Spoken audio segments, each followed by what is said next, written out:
Okay, so today I'm going to start the removal of the engine from this 1970 Porsche 911 Sportomatic, 911T Sportomatic, and it's got a transmission problem with the parking gear, and we'll say gear. So in order to get the transmission, you have to remove the entire engine. So I'm going to walk through the steps of the removal of the engine. It's a 2.2 liter 911T Sportomatic, 1970. So I'm going to walk through the whole thing here. This is my pre-prepared cheat sheet that gives me my steps of what I'm going to do to remove the vehicle. I want to disconnect the batteries. I have battery chargers hooked up to the batteries in there, so I've disconnected the batteries. And the next step is to disconnect the, remove the rear cover plate here over the transmission coupling, and disconnect the coupling there by removing the tapered set screw, which is right there. So we're going to remove that next. Okay. The tapered set screw has been removed from the coupling there, and the cover plate's taken off, so we're ready for the next step. For clarity's sake, I slid forward the shifter to break it loose from the transmission here at that location where the set screw was removed. Okay, so the next challenge is to remove the muffler, and if you're fortunate enough to have a lift, 4-post lift is a fantastic tool for this process, because you have to be able to drop the motor out from underneath the vehicle in its entirety. And I'm going to use a motorcycle lift in order to be able to do that. But the next step here is to raise it up on the lift and to remove the muffler. Okay, so the car's up on the lift now, and I'm going to remove the muffler, remove these bolts, and remove these two straps here.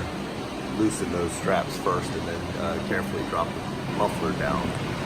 Okay, as you can see, the muffler's been removed, and really with the removal of the bolts and the two straps, it just slides straight down. No trouble at all. And there's the muffler.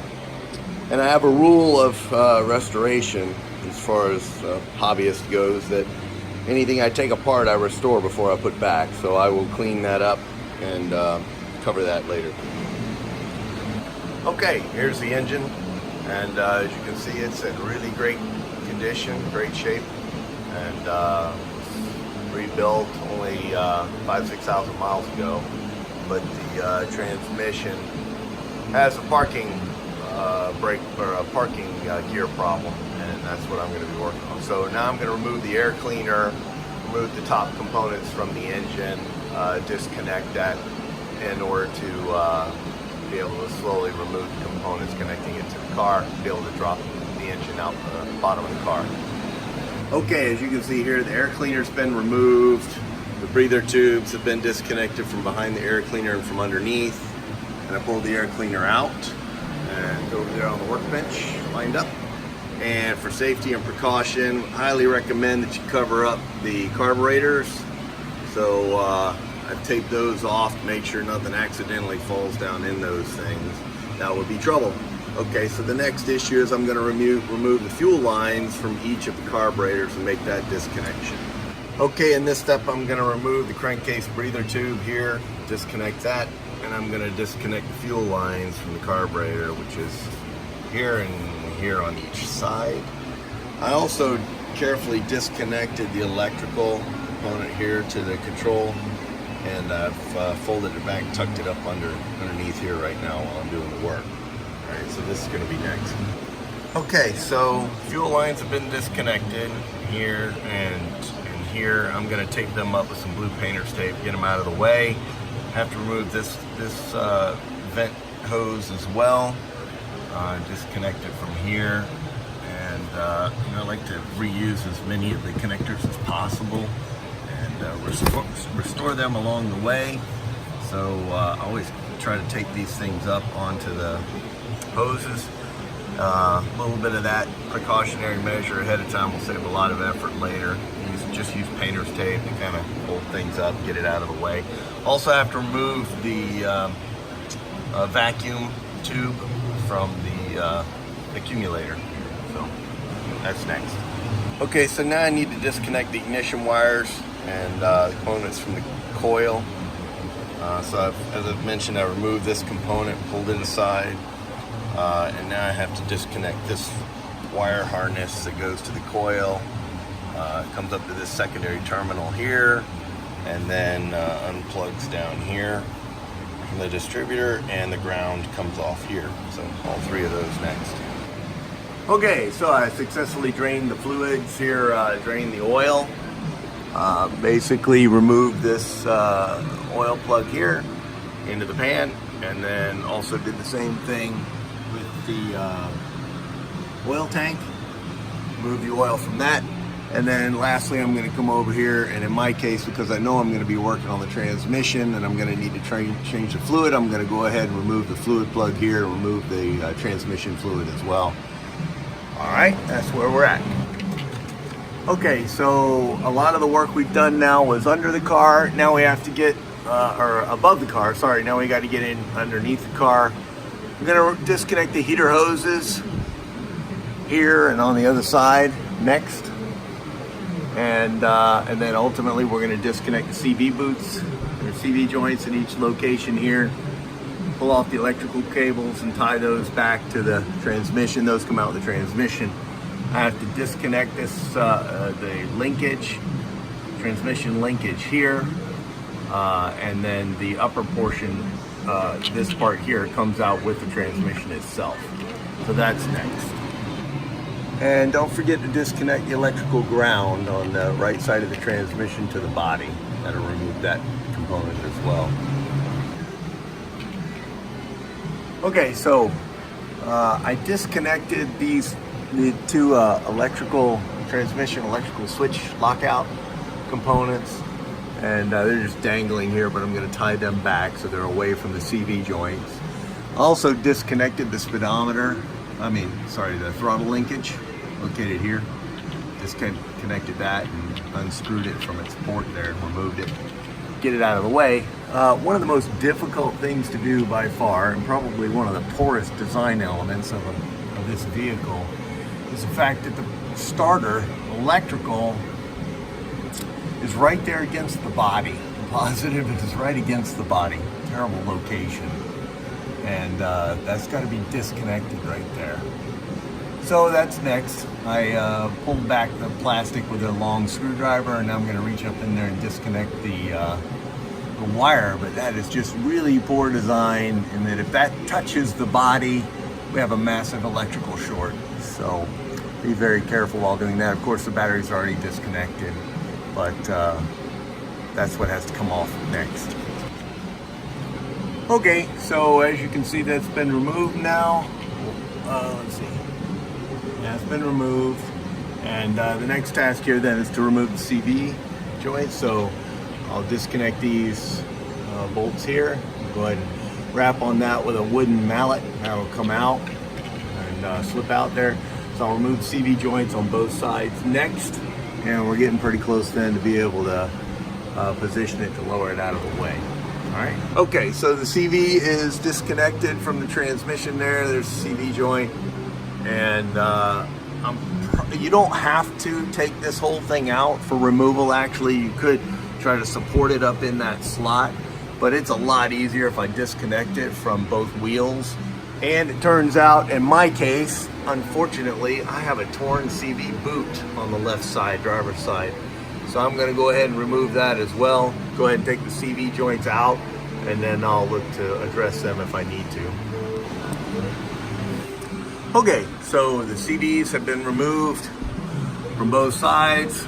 So there's clear space here now, clear space here.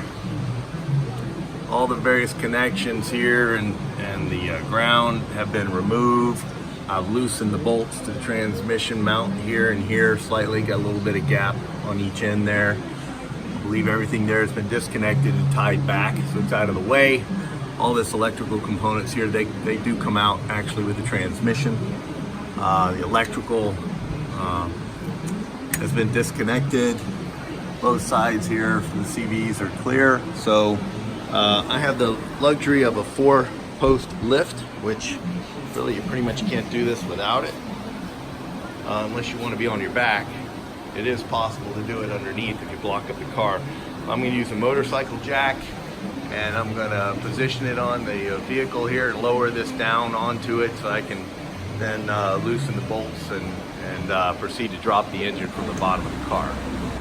Okay, I should add also that I have a little special engineering here, basically a shimmed block that was made to sit on this motorcycle lift and slightly adjust the elevation to be able to sit correctly for the transmission and balance it well. So this is a 2x4.5-inch piece of 2x or plywood, and a 2x4 here with a 3/8 inch notch in the center, about 2 inches wide, and then basically just straddles across the motorcycle lift. So I'm going to use that to position it underneath the engine. Okay, so at this point you will see now that I have balanced the transmission and the engine on the motorcycle lift using the wood blocks. It goes just in front of the cooler lines at the bell housing. You want to make sure that the wood blocking is just forward of that, or I should say aft towards the engine side. Balanced at the bell housing, that's where the majority of the weight, center of gravity would be. The transmission has been cut loose, those 2 bolts are loose, and the engine is now balancing on the motorcycle lift. Car lift itself is about a foot off the ground, maybe 8 inches or so, and you'll see the wood blocking there is such that the exhaust doesn't get dented or crushed while the engine lift is in place. And then inside the car, I've already cut loose. I just cut loose this bolt and it dropped about 1 inch, maybe 1.5 inches. Same on the other side when I took it apart. Actually, the right side dropped about 2.5 inches. So a little bit leaning to the right, but not bad.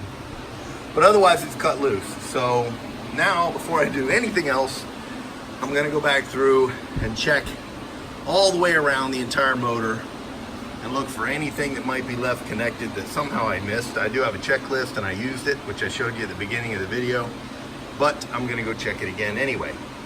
And then we'll see where we stand. Okay, at this point I just took my time and over the span of 3, 4, 5 minutes, went all the way around the car, made sure nothing was connected here in the engine well. I found one remaining wire here that goes to the forward side of the left carburetor. Removed it. That's really it. Everything else in there seems reasonable, and I slowly let the jack down, which, as you can see, the engine now and where it sits, wiring and that kind of stuff in the corner. Now it's leaning upwards intentionally because I'm going to have to slide it back to get the shaft of the transmission out from the body opening. And I've now got it tilted and lowered where there's enough room to slide my hand in underneath here and slip that out gently. It's only got to move back a few inches, but I still got to move it back. So I'm going to crawl under there next and then just slide it forward slightly. Okay, as you can see, it's cut loose there. I had some difficulty getting the speedometer cable off of the coupling there, and that piece rotates around, rotates up actually to connect. Once it's pulled away from the body, it's a little easier to get to, but you don't want to overstretch the speedometer cable. So there is some play in it, but you want to be very careful about that and how much play you really have in that area. Okay, so with that cut loose, last piece being the speedometer cable, the engine slipped forward slightly so that the front part of the transmission came out of the body hole, and then I was able to lower the motorcycle jack slightly, a little bit, go down there a bit, and just raise the car up.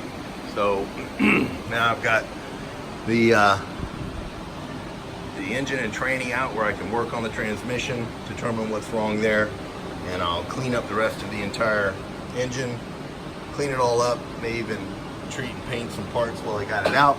And then from underneath, I'll repair the heater hoses. Looks like I'm going to end up replacing those. I've got work to do on the CV joints because they've got a left CV boot I got to replace. And then I'll inspect the rest of the body for any rust or anything like that. But really, this is a pretty rust-free car. Everything's in pretty good shape. It's sepia brown in color, the original color of the car, and has undercoating and stuff in it in places. But otherwise, excellent shape. And so I'll clean that up and work on the transmission next. All right.